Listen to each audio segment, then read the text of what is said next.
But greed makes fools out of empires. They came in silence, cloaked in black light and arrogance. The Tirvax dominion, lords of 3 spiral arms, conquerors of over 1,000 species, had watched from afar for centuries.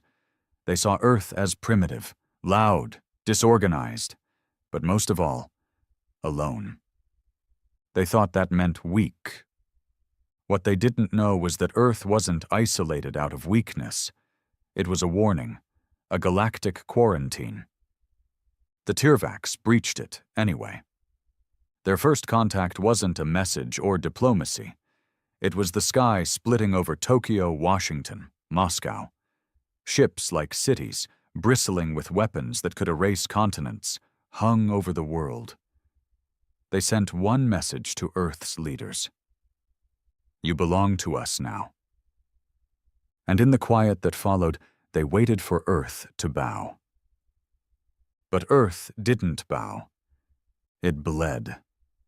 The first week was chaos. Entire cities wiped out. Militaries crumbled under weapons they couldn't understand. Satellites blinked out like dying stars. Billions died before anyone could even fight back. But humanity, for all its flaws, had one thing the Tirvax hadn't counted on. Rage. Real, raw, unfiltered rage. The kind that burns deeper than survival. The kind that grows from graves, from the sight of children buried under rubble, from the last cries of a mother shielding her newborn with her body. In the mountains of Afghanistan, in the frozen forests of Siberia, in the deep bunkers under Nevada, survivors started to gather. Soldiers, scientists, hackers, outlaws, men with nothing left to lose. The world's governments were shattered, but humans didn't need orders to fight back. Among them was Grant Keller, former Navy SEAL, dishonorably discharged for insubordination, now leader of a rogue resistance cell known as Black Dust. He'd lost his wife in the first strike. She'd died trying to help people flee from the wreckage of a collapsing hospital in Chicago. The Tirvax didn't even target the building. It just happened to be in the way. And that was all it took to light something deep in him. They had taken everything from him. Now he was going to make them choke on it. "Don't aim for their ships," Grant said, his voice low and cold as he briefed the team in the underground bunker outside Prague. "Aim for their pride." They weren't going to fight the Tirvax like soldiers. They were going to fight like humans. Dirty, unpredictable, relentless. Grant's team hijacked one of the fallen Tirvax drones and reprogrammed it using ancient analog tech, stuff the aliens never bothered to shield against because they thought it was obsolete. That was their first mistake. The second was underestimating just how creative humans could be when cornered. Black Dust's first strike wasn't flashy. It was surgical. They didn't blow up a ship. They infected one of the Tirvax generals with a synthetic virus coated with nanites that recorded everything he saw. Then they sent the data live to every remaining human broadcast station. For the first time, humanity saw the truth of their enemy. Not gods, not invincible. Just arrogant murderers who thought they could break the oldest rule in the galaxy and walk away. But the real shock wasn't for humans. It was for the rest of the galaxy. Because once the footage went out, something strange happened. Other species, silent watchers of Earth, began to stir. The old races who knew why Earth was off limits, who remembered what happened the last time someone tried to conquer it. And they knew the reckoning had begun. The Tirvax didn't understand it, this fury, this madness. Every species they had ever conquered bowed eventually. Some resisted at first, yes, but it was always a matter of time. Resistance burned out, spirits broke, cultures assimilated. But Earth? Earth was different. It didn't break. It grew teeth. The death toll rose daily, but so did the attacks. Not from organized militaries, those were long gone, but from people who refused to stay dead. In New York, a woman who once worked as a janitor in a university planted a bomb made from scavenged alien tech in a Tirvax troop transport. In Mumbai, a teenage boy lured a Tirvax patrol into a collapsed building wired with crude thermite traps. Across the planet, humanity was bleeding, but it was learning, adapting. Every attack provided data. Every skirmish, an autopsy. They weren't just fighting anymore. They were evolving. Fast. Grant Keller stood over a map in a cold concrete room lit by a single flickering bulb. His fingers traced red markers showing Tirvax installations. Blue ones marked confirmed resistance movements. The map was getting redder. But that didn't scare him. What scared him was the silence. They'd been too quiet. "Grant," a voice broke the quiet. It was Lucas, his second-in-command, a former Croatian intelligence officer with a scar from his eye to his jaw and a hatred for the Tirvax deeper than religion. "What is it?" "We intercepted something," Lucas said, holding up a battered tablet. "Encrypted. Took Marco 2 days to break it." He handed it over. Grant scanned the alien glyphs, converted to broken English through hacked translation code. Priority alert. Sector 9. Earth resistance compromised. Prepare for Phase 2 implementation. Initiate population-wide behavioral overwrite. Project Silence. Grant's gut clenched. Behavioral overwrite. Mind control. "They're done playing," he muttered. "They think they can wipe what's left of us from the inside," Lucas said. "No bombs, no ships, just take our minds." Grant nodded slowly, dark thoughts swirling. "Then we don't wait for them to launch it. We hit first." Lucas blinked. "You want to strike their main control center? That's suicide." "Maybe," Grant said, "but so is sitting here waiting to lose our minds." He slammed his fist on the table. "Get me every contact still breathing. We hit them in 48 hours. No more hiding." 300 miles above Earth, inside the Tirvax flagship Chutaroon, Vuralix the Overseer stared at a blinking projection with his 6 black eyes narrowing. "This cannot continue," he hissed to his aides. "This species defies natural subjugation models. They adapt, improvise, multiply chaos." One of his aides, a lean silver-skinned creature named Zeltrak, nodded nervously. "Their neural structure is unstable, illogical. They operate on emotion, rage, despair. We cannot predict them." "Then we must erase them," Vuralix growled. "No more experiments, no more containment. Activate silence." "But Overseer, the protocol—" "I said activate it. If we do not end this now, they will become a contagion across the stars." 2 nights later, under a dark sky thick with smoke and static, Grant and the Black Dust team prepared for the unthinkable. The plan was insane. So insane that no logical military strategist would have approved it. But that was the point. The Tirvax thought like computers.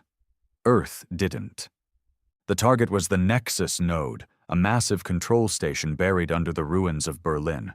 It wasn't just a command post. It was the Tirvax's central relay for their neural override signal, the heart of their behavioral override system.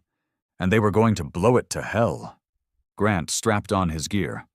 Worn armor, a pulse rifle retrofitted with a human battery pack, and a dog tag that no longer held meaning. Around him, others prepped in silence. No speeches, no goodbyes. They all knew the odds. At the rendezvous point, 4 resistance cells merged. Men and women from different nations, backgrounds, even former enemies. None of that mattered now. They were all just human. Lucas handed Grant a detonator. 12 kilos of home-brewed antimatter, enough to turn the Nexus into dust. "Only if we make it inside," Grant replied. "We will. One way or another." The assault began at dawn. It was carnage. The Tirvacs had fortified the ruins of Berlin into a mechanical jungle. Towers bristled with weapon arrays. Drones swarmed like angry bees. The first wave was torn apart before they even reached the outer wall. But Grant didn't stop. He kept pushing, ducking behind debris, laying suppressive fire while others advanced. It wasn't a coordinated attack. It was a frenzy, humans charging through fire and death like madmen, and that madness was their edge. Because the Tirvacs didn't understand suicide charges. They didn't understand risking everything for a chance, just a chance, at revenge. Grant lost 20 men at the gates, another 40 inside the first corridor, but they reached the core. Bloodied, burned, barely breathing, Grant and Lucas stood in front of the Nexus mainframe, a spire of glowing crystal surrounded by a field of humming plasma. Grant collapsed to one knee. His vision swam. Lucas was holding his side, blood gushing between his fingers. "No time," Lucas gasped. "Do it." Grant looked down at the detonator. His thumb hovered over the switch. And then a voice, calm, mechanical, and inhuman, echoed in his head. "You are irrational, emotional. This world will die screaming." Grant spat blood. "You're damn right we are." He pressed the switch. The explosion wasn't like anything the world had ever seen. It was colorless, silent, pure. A ripple of light burst from the center of Berlin, erasing everything in its path. The Nexus vanished. The override signal went dead. Across the world, Tirvacs drones dropped from the sky. Their ships faltered. The network collapsed. And in the ruins, surrounded by fire and smoke, Grant Keller opened his eyes. He was still alive. Barely. Lucas wasn't. His body lay beside the crater, face peaceful in death. But they'd done it. They'd struck back. The message spread like wildfire. They destroyed the Nexus. Earth fought back. The humans survived. On distant worlds, species who had cowered in silence for centuries watched Earth's defiance with wide eyes. They remembered the old stories, tales of Earth's violent past, its wars, its wrath. The rule had always been clear: never provoke them. The Tirvacs broke that rule. And now, the whole galaxy was watching. Grant lay in a field hospital built inside a bombed-out museum in Krakow. His body was shattered, ribs broken, burns across half his skin, but his mind was intact, and he was awake. "You did it," whispered a nurse as she adjusted his IV. Grant didn't reply. He stared at the ceiling, thinking of Lucas, of his wife, of everyone who didn't make it. Victory didn't taste sweet. It tasted like ash. But he didn't cry. There was no time for mourning. Because deep in space, in hidden corners of the galaxy, other powers were stirring.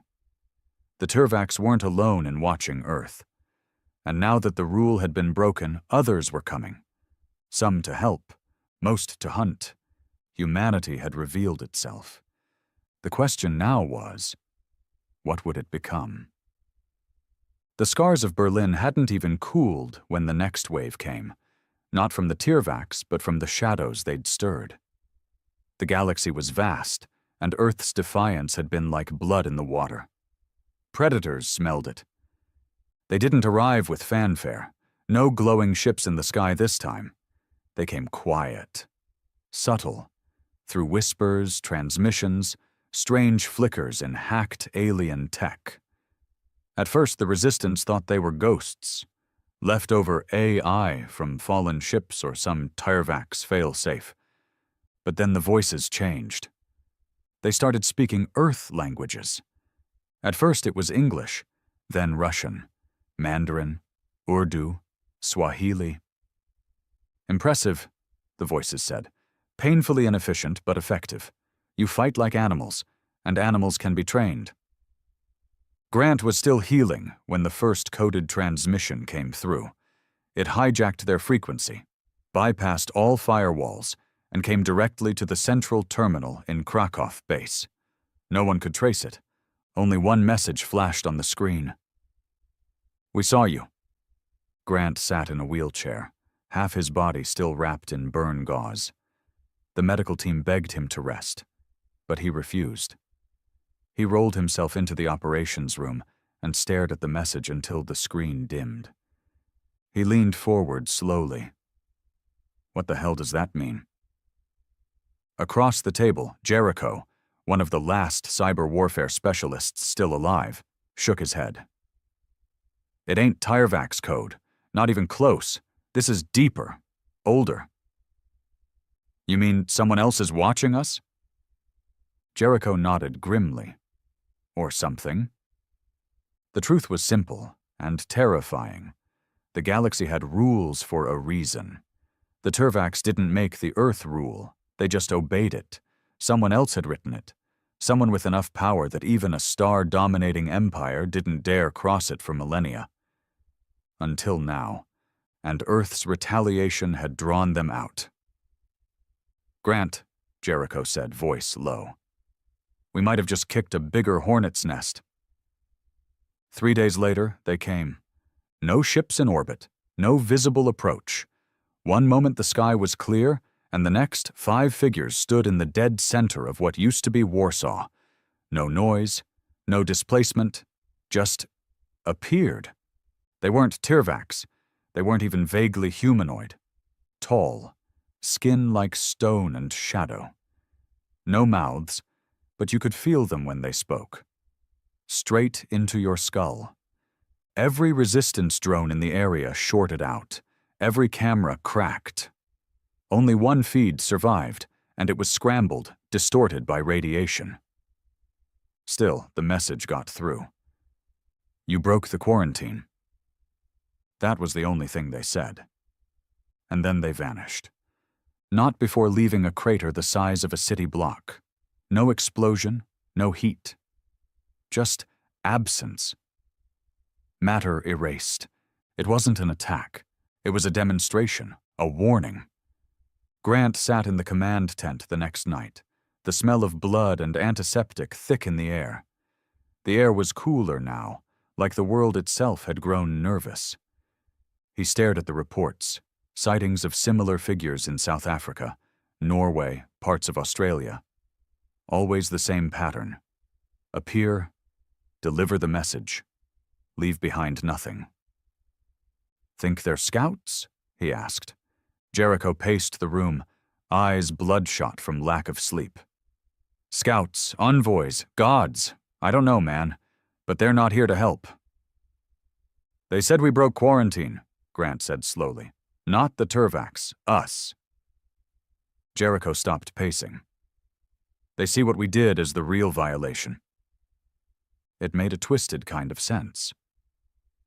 The Tervax broke the rule, but Earth's reaction, its defiance, its vengeance, might have triggered something deeper, something old. Grant looked down at his hands, shaking. Not from fear, but something worse. Uncertainty. For the first time, he didn't know who the enemy was. He didn't even know if they were still enemies. "We survived Tervax," he said quietly. "But we might have just opened the gate to something worse." Elsewhere, in the hollow void between galaxies, a signal pulsed. Not in radio, not light, something deeper, something alive. It traveled beyond time, beyond space, until it reached a cold, black mass the size of a moon, dead to all scanners, buried in forgotten gravity. The mass stirred. A pulse, a throb, a word in no language spoken by man. Awaken. And the thing that slept in the void opened its eyes. Meanwhile, back on Earth, the resistance started fracturing. The Tervax were wounded, yes, but not dead.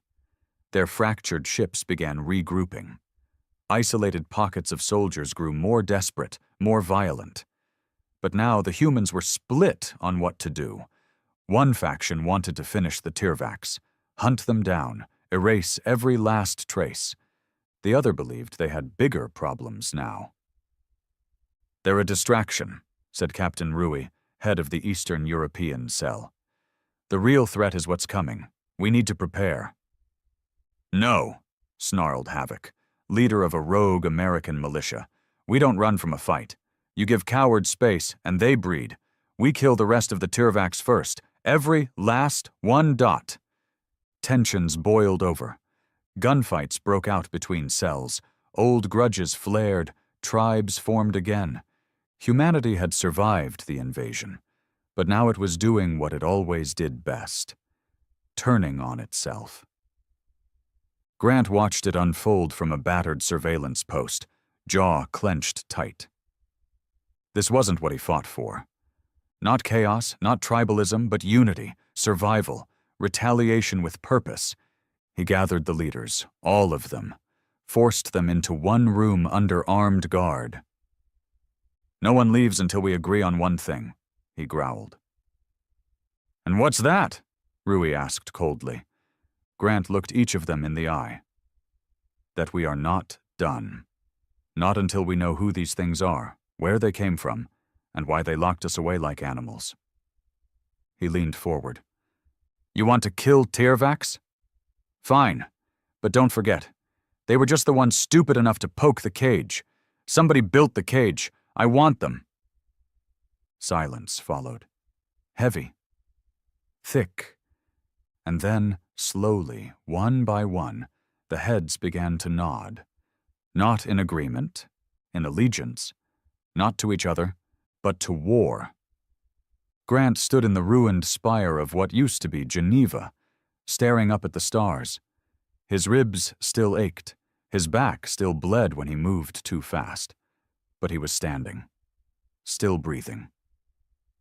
Behind him, Jericho stepped into the wind. "You really think we can find them?" "We don't need to find them," Grant said. "We need them to come to us."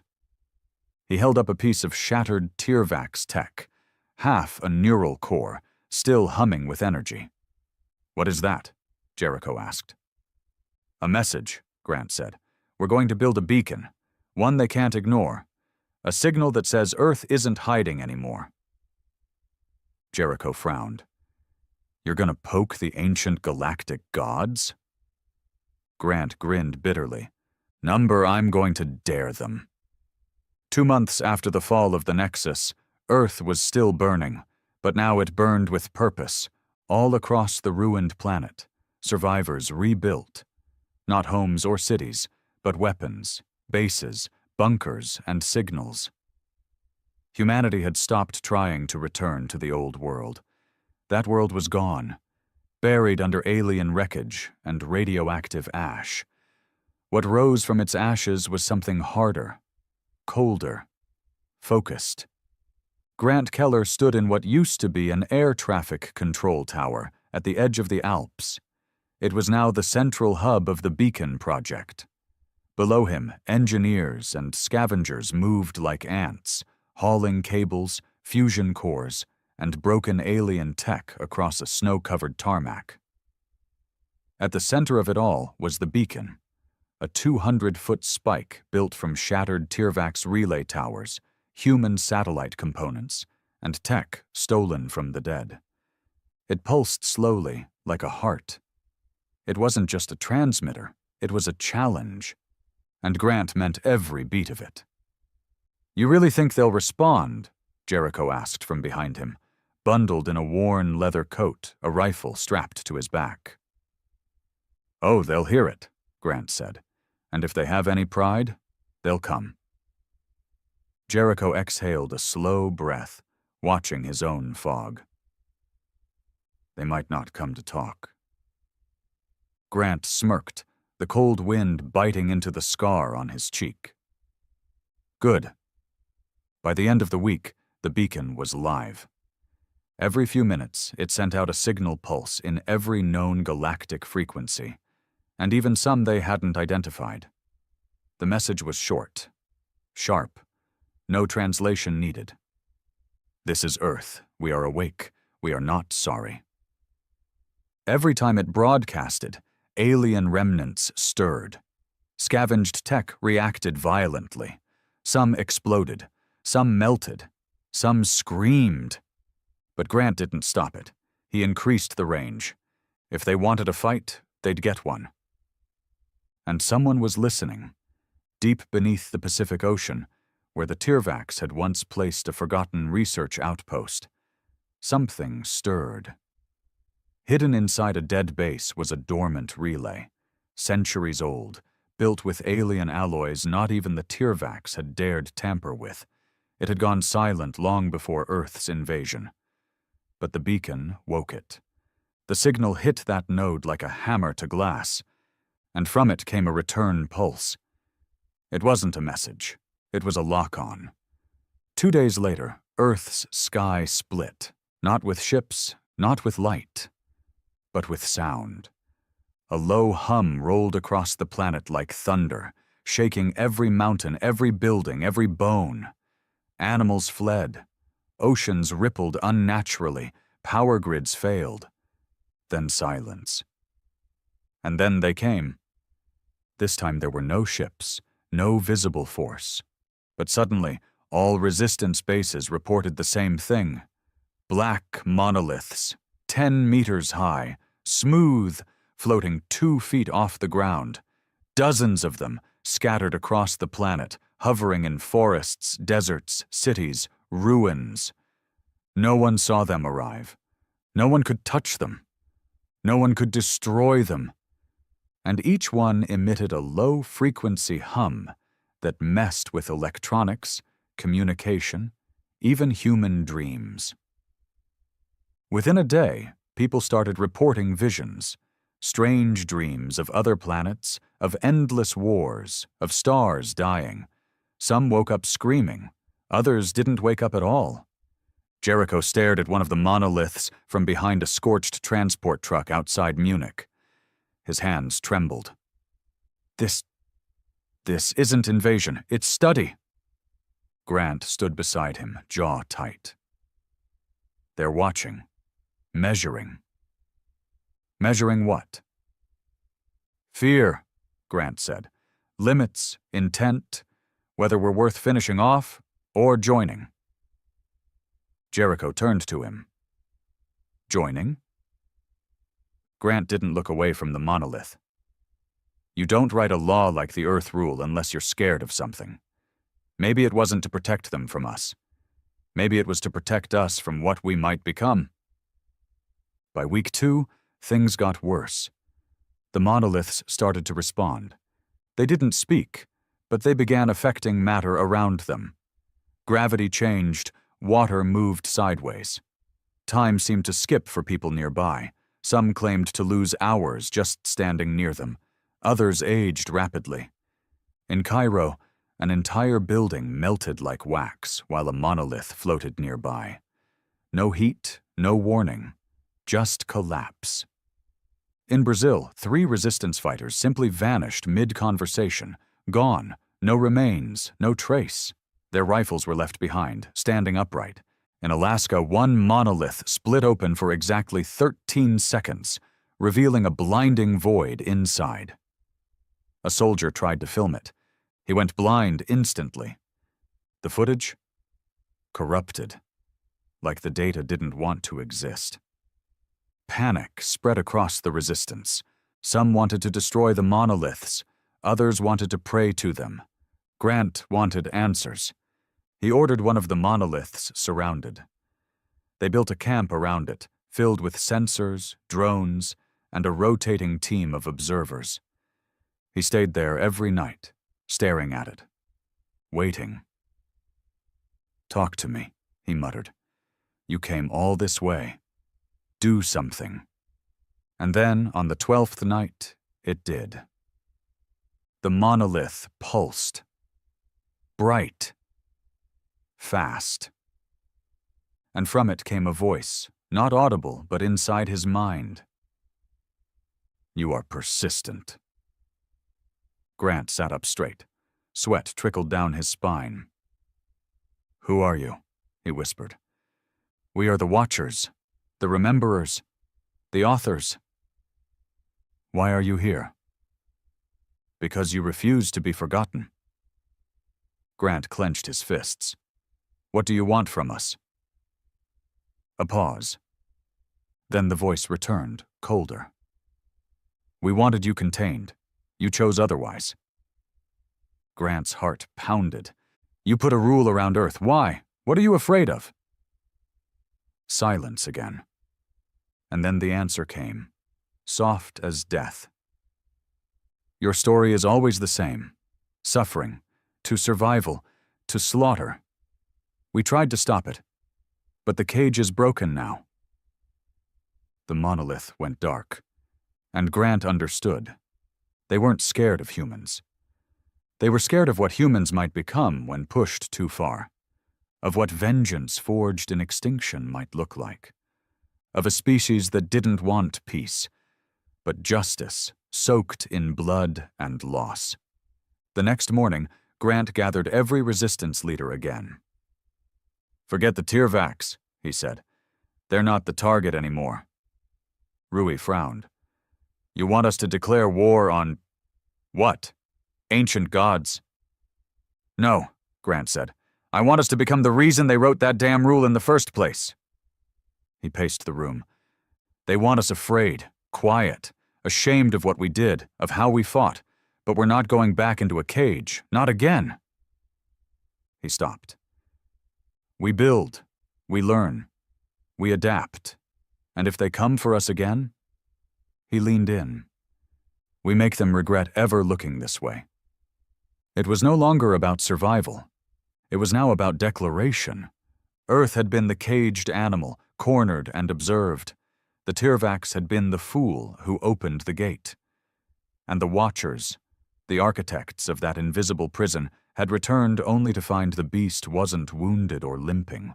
It was evolving. And now it was staring back. The Beacon Project had become more than a transmission hub. It had turned into the heart of Earth's rising civilization. Around it, the remains of NATO, Chinese High Command, and hundreds of rogue militias merged into a singular force, one not defined by flags, but by purpose. They called it the Iron Band. It wasn't an army. It was a warning. Grant Keller sat in the war room, built beneath the frozen floor of an old Scandinavian missile silo, watching 3 live feeds, one of the monoliths pulsing in the Amazon, another showing the skeletal remains of a Tirvacs cruiser brought down by a farmer-turned-fighter squad, and a third, flickering like a faulty candle, showing deep space static, where Jericho believed something else was coming. We've got movement again, Jericho said, his voice low, tapping on a grimy touchpad. Multiple energy signatures from outside the system. We think ships, big ones, but not Tirvacs. Grant didn't flinch. He'd been expecting it. How long? Could be days, could be minutes. Depends how they bend. Grant nodded slowly. Get the anti-orbit guns online. Jericho blinked. You think we can stop them? No, Grant said, but we can make them bleed. The Iron Band didn't sit idle. They reverse-engineered every scrap of Tirvacs tech, mixing it with human brutality. EMP grenades made from alien reactors, rail cannons fused with repurposed naval artillery, neural scramblers built by madmen in old psychiatric wards. The most terrifying weapon came from a mistake. One of the Watcher monoliths had pulsed too close to a captured Tirvacs prisoner. The creature screamed and twisted, then liquefied. Not from pain, from fear. His mind couldn't comprehend what the monolith was, and the neurons collapsed under the weight of whatever ancient horror it represented. Humanity studied that, refined it, and then weaponized it. They called it the Mind Lance, a focused stream of frequency that didn't kill with force, but with dread. Pure, unfiltered existential collapse. It worked best on creatures who thought they were above fear. When the ships arrived, they didn't enter the atmosphere. They bent into it. Reality twisted above the Arctic Circle like water circling a drain. Stars flickered unnaturally. Clouds froze mid-motion. Then, with a sound like cracking bone, the first one appeared. It didn't resemble any known design. It was vertical, an obsidian spire hanging upside down from the sky, stretching from orbit to stratosphere, silent and unmoving. 4 others followed, each placing itself above a continent: North America, Africa, Asia, and Australia. No weapons fired, no voices spoke. But power grids across Earth shorted out. Satellites fell, and in one moment the Iron Band lost communication with every moon base, every orbital satellite station, and every deep space probe. They weren't cutting off attacks, they were cutting off curiosity. Grant stood in the control room, arms crossed, watching the strange spires flicker. "They're not killing us," he muttered. "They're watching what we'll do next." Jericho stood beside him, visibly shaken. "Or measuring how much we've changed." Grant turned to the team. "Get me a strike team. We're taking one of them down." Everyone froze. "Sir," Rui said cautiously, "those things aren't built like ships. They're more like entities." Grant didn't blink. "Entities bleed too. We're done being studied." The plan was insane. But then again, most of humanity's victories had started as insane ideas. A stealth team of 12 hand-picked soldiers, half of them former Black Ops, the other half suicidal genius engineers, boarded a high-altitude transport outfitted with a jury-rigged hybrid propulsion system powered by a Tirvax core. Their target, the African Spire. The moment they approached it, everything shut down. Electronics, communication, heart monitors. Even thought seemed slower. One of the pilots went brain-dead mid-sentence. But the ship kept drifting, carried by momentum and rage. They made impact with the side of the spire, using a physical grappling system no one had used since the early 21st century. They climbed, not knowing if they'd even make it out again. Inside, it wasn't what anyone expected. It wasn't metal or stone. It was memory. The interior was a void filled with images, human images, wars, famines, executions, genocides, nuclear tests. Every horror Earth had ever committed was etched into the walls in perfect clarity, floating, looping, repeating. It wasn't a ship, it was a mirror. And it was meant to shame. But Grant wasn't there to be ashamed. He stepped through the visions, ignoring screams from the past, until he reached the core. A pulsating orb surrounded by something that looked disturbingly like human bones. Without hesitation, he plunged a mind lance into it. The scream that erupted wasn't sound. It was gravity. Everything shook. Reality buckled. And for the first time since the spires arrived, the world saw one of them fall.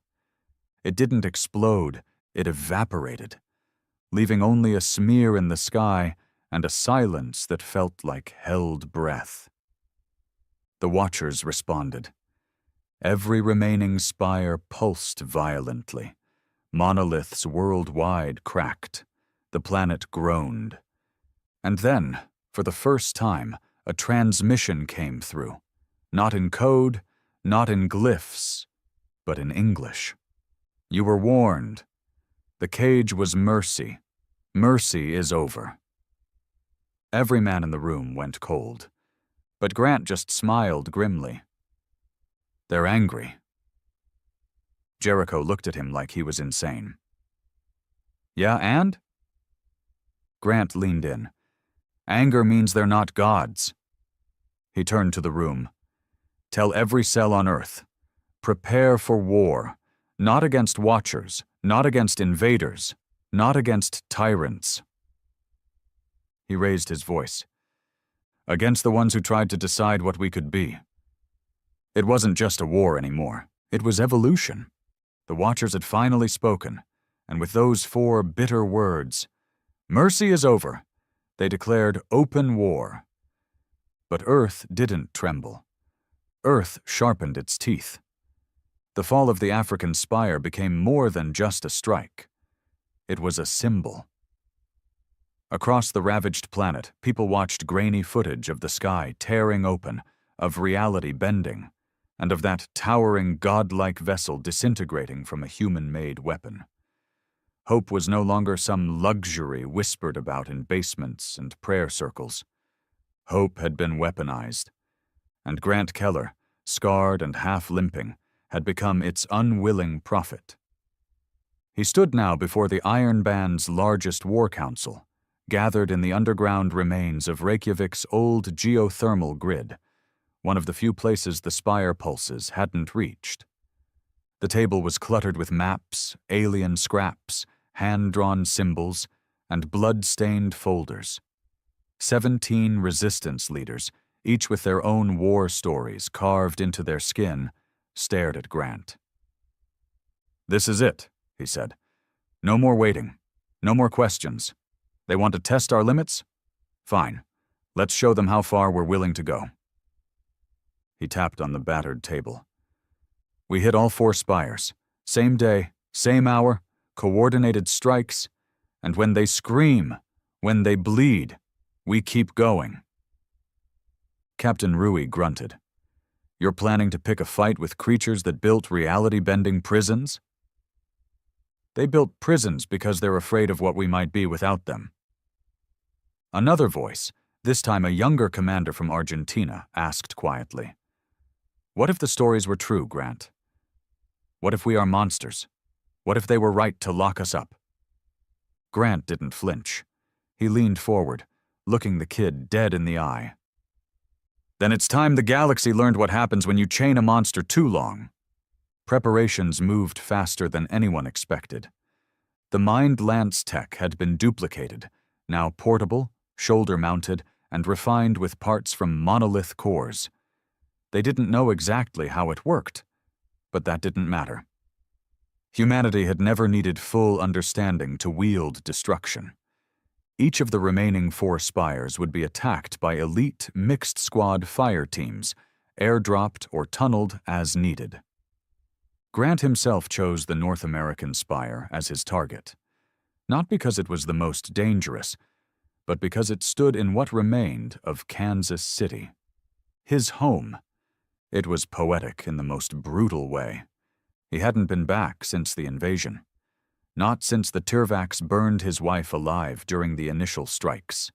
He didn't expect to feel anything. But as the dropship passed over the scorched plains, and he saw the blackened ruins of what used to be his block, something inside his chest cracked. He didn't let it break him. He swallowed it, turned it into fire. The spire loomed in the distance, a vertical god, pulsing with unnatural rhythm. It didn't cast a shadow. It drank it. Around it, the land had twisted. Trees grew in reverse. Water pooled into dry soil. Time felt slower. The drop team of 7 hit the ground a mile out. Grant led them through a torn landscape, where reality shivered with each step. His comms crackled with madness, voices whispering long dead names. A few men vomited, clutching their heads. He forced them forward. "Pain is proof we're still real," he growled. "Ignore the ghosts." Inside the perimeter, things got worse. The spire had defenses now. The Watchers had learned. Creatures emerged from the air, not quite flesh, not quite machine. They moved like static, their touch-aged skin and corroded weapons. 2 soldiers died before they could scream. But the Iron Band had adapted. Grant's rifle wasn't energy-based. It was kinetic, with old-school ballistic rounds dipped in electromagnetic acid.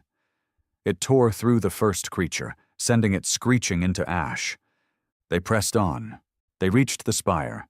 At the base, the air was thick like oil. The team placed the mind lance at the core entrance, shielding their eyes as it booted.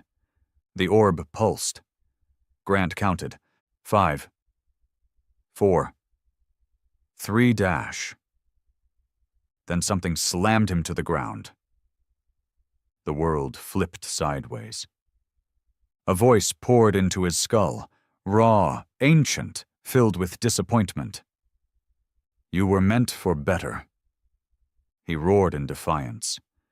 "We were meant to choose. You always choose fire. Then burn with us."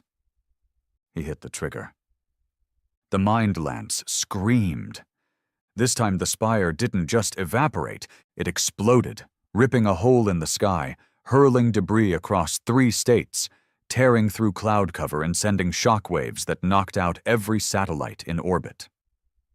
3 more explosions followed across the globe. 4 spires. Gone. The retaliation was instant. The Watchers didn't send messages. They didn't send ships. They changed the sky. Stars vanished. Constellations rearranged into unfamiliar patterns. One moon cracked. Tides shifted, and then every monolith on Earth opened. But instead of horror, out stepped humans, not living ones. Copies, projections. Each one a version of someone who'd died in the invasion, from commanders to children to lovers. They walked among the living, staring with dead eyes. Silent, unblinking. They didn't attack. They just existed. Living reminders of every loss, every mistake, every death. A psychological warfare so cruel it almost worked. But humanity had seen worse. They didn't break.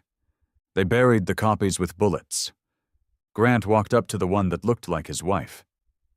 He stared at her. She stared back. And then he whispered, "You died once." That was enough. And he pulled the trigger. Weeks passed. The sky stayed warped. But no new spires came. No new monoliths. Just silence. Grant stood on a cliff near the wreckage of what was once the North American spire. Around him, life had begun returning. Grass poking through ash, birds returning to twisted trees. Jericho approached, limping from a leg injury he never bothered fixing. "No more signals," he said. Grant nodded. Maybe they're done. Maybe they're regrouping. Maybe. Jericho looked up at the stars. "You ever think we lost more than we won?" Grant didn't answer for a long time.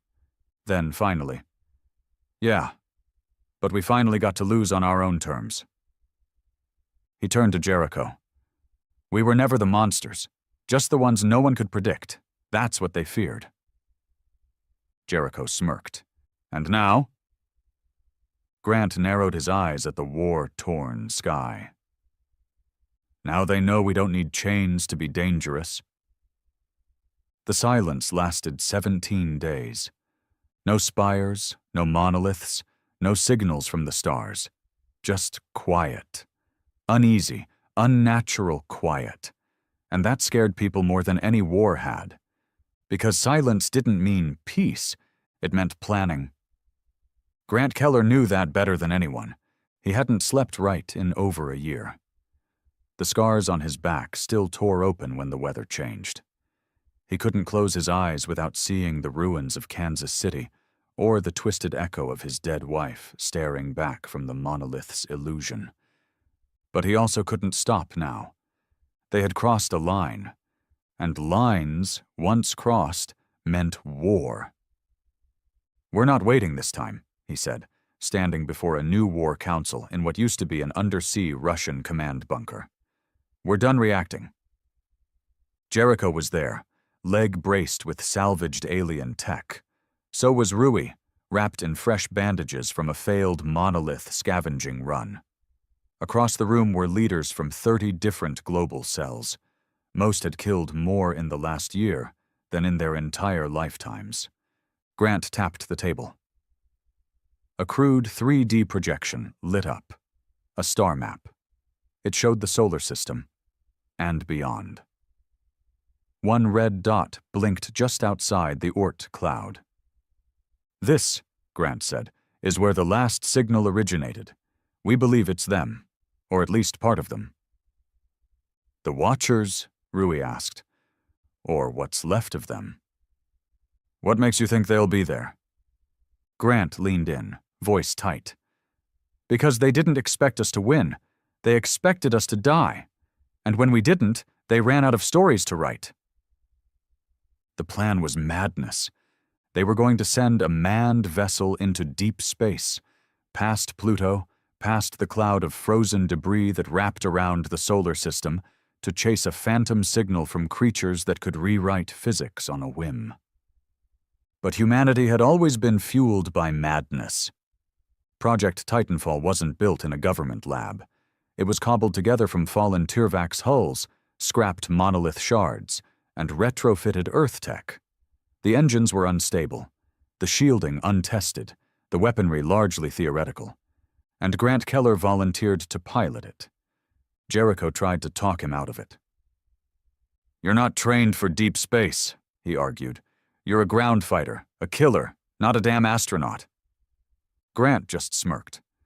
"Good. If I find them, I won't need to talk." "You could die out there." "I've been dead since Chicago." Jericho sighed, defeated. "Then take this."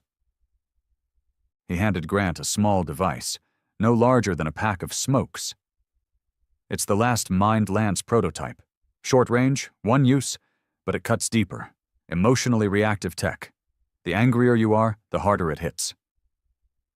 Grant raised an eyebrow. "Sounds unstable." "Like you." The launch happened in secret. No crowds, no fanfare, just one man and a vengeance-fueled coffin ripping through the sky.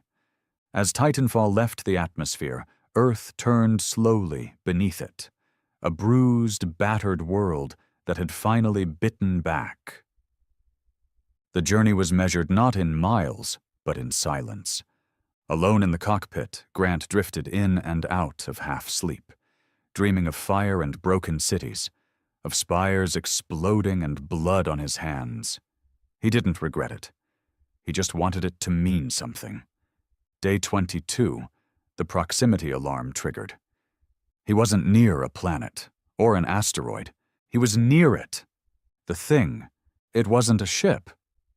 It was more like a cathedral, floating in the void, larger than any known vessel, covered in layers of design so alien it made the Tyrvax look primitive, symbols etched into living metal, a central tower that pulsed like a heartbeat.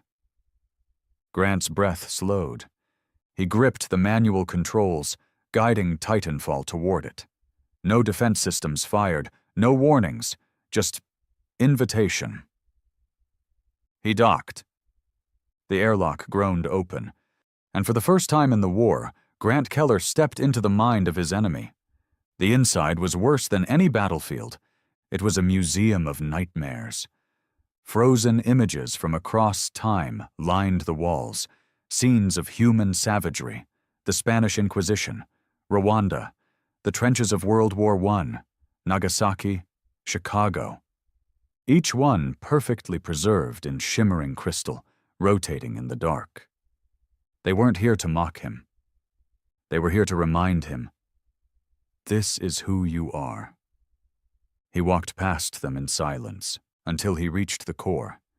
It was a chamber suspended in black nothing, and at its center, a figure, humanoid, faceless, wearing a cloak made of shifting stars. "You came," it said. No sound, just thought, direct and absolute. "I'm not here for conversation," Grant replied. "No," the figure said. "You're here to end the story." Grant raised the mind lance. The figure didn't move. "Before you strike," it said, "understand what we tried to do. We were not your enemy." We were your caretakers." "You locked us away," Grant snarled. "We protected the galaxy from your disease." "We were never the disease," Grant said, voice rising. "We were the cure, the one thing no one could control. You didn't fear our violence. You feared our freedom." The figure stood still. "Then, you're right." That stopped Grant cold. What?" "You were the chaos, the variable, the anomaly in every equation. We tried to write you out of history, but you rewrote the pen." The chamber shook. "All of this was meant to contain you. But now, we offer you a choice." A portal opened beside the figure. Inside was Earth, not broken, not ruined, but whole, clean, as if the war never happened. "You can return," the figure said. "Live, rebuild, forget." Grant stared at the portal, and then at the figure. "No." He stepped forward. "Humanity doesn't want mercy." He pressed the mind lance against the core. "We want memory." He activated it. The explosion wasn't visible. It wasn't even physical. It was existential. A collapse of belief. The cathedral cracked. The Watcher screamed, not in sound, but in presence. And Grant smiled as it all fell away. Back on Earth, telescopes caught it, a flicker of impossible light far beyond Pluto. And then silence. But not fear. This time, silence meant freedom. The sky hadn't changed. Even after everything, after the Tirvax invasion, after the monoliths, after the destruction of the Watcher's last sanctuary in the void, the stars still hung over Earth, like indifferent witnesses. But humanity had changed. Forever. There were no parades, no celebrations, no victories painted on banners. But people had started breathing again. Children were being born into a world where the air didn't taste like ash. Farmers were tilling radioactive soil with broken drones, growing bitter vegetables that somehow refused to die. Lovers kissed in bunkers without watching the sky every 10 seconds. And in that quiet resurgence, the most dangerous thing of all was returning. Hope. It wasn't flashy or naive. It was scarred, suspicious, armed to the teeth. But it was real. The Iron Band didn't dissolve after the war. It evolved. The leadership structure flattened. No presidents, no dictators, no high commands. Just nodes, independent, autonomous groups connected by oath and mission. The mission was simple. Never again. Never again would humanity be observed like ants. Never again would it bow. Never again would anyone from the stars decide what Earth should be. The planet was still ruined in many places, oceans poisoned, skies bruised. The scars of the Watcher's manipulation still ran deep in the weather, the biology, even the tectonic plates. But the human spirit? It was more violent and alive than ever. And Grant Keller? He didn't die. He woke up in a crash pod that had been ejected mid-return from the remains of Titanfall. Burned. Bleeding. Barely breathing. Somehow the craft had slingshot back toward Earth using stolen gravitational fields. A suicidal course correction that should have snapped his bones in half. But he woke up in the ruins of Iceland, surrounded by debris and covered in soot. Alive. He didn't even get to stand up before he vomited blood. But he laughed when he did it, because he knew. He'd killed a god. When they found him, he wasn't surprised. He was standing by the shoreline, watching the waves crash violently, as if the sea hadn't yet adjusted to the absence of something massive in the sky. Jericho limped toward him, more gray in his beard, a plasma pistol at his side. "Took you long enough," Grant muttered. not turning around. Jericho stopped beside him. We saw it, you know, from every corner of the planet. That flash beyond Pluto, like someone ripped a star open. It was him. Him? The Watcher? Or one of them? Doesn't matter now. Jericho looked at him for a long moment. You brought it all down. I didn't do it alone.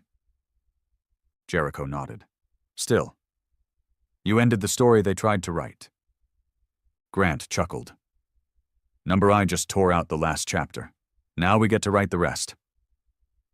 They stood in silence. Then Jericho spoke. You ready to come home? This is home. Grant picked up a stone and skipped it across the gray tide. It's ugly, burned, twisted, but it's ours. Jericho looked up at the war-torn sky. What if someone else comes? They will, Grant said. Eventually. What do we do then? Grant's lips curled. We show them what happens when they forget the oldest rule. That rule no longer existed, of course. There was no more galactic law keeping Earth in quarantine, no hidden Watcher councils maintaining balance. The rule had been broken, shattered, drowned in blood and memory. But Earth had written a new one in its place. If you touch us, be ready to burn. The message pulsed from the rebuilt beacon every hour, every day, on every known frequency. Ships that passed through Sol system now veered off course. Planets that once whispered about humanity in fear now spoke in reverence, or silence. And beyond the rim of the galaxy, in empires that hadn't even seen war in 1,000 years, they began to prepare. Not to invade, but to defend. Because Earth had proved something they couldn't ignore. Humans weren't just survivors. They were the reaction. They weren't just free, they were the punishment. And the next time someone broke the new rule, there would be no Watchers left to protect them. Only the Iron Band, only the beacons, only the memory of a broken world that learned how to destroy gods. Grant returned to his old bunker in Northern Europe, not to lead, not to fight, but to teach. The next generation came in battered boots, with questions burning behind dirt-smudged faces. He told them everything, not to make them afraid, but to make them ready. The galaxy doesn't owe you peace, he said once to a room full of half-trained rebels. It doesn't care what you lost. It only respects fire. So become fire. One of the students, a girl no older than 15, asked, What if we turn into monsters? Grant's eyes were tired, but sharp. Then let the monsters out there learn how we made peace with ours. Years later, the skies stayed quiet, but Earth never did. It built, it spread, it climbed again toward the stars. Not to explore, to watch. Because if the galaxy had taught Earth one thing, it was this. No one would ever come to save them. So they became their own gods. And gods don't beg, they warn.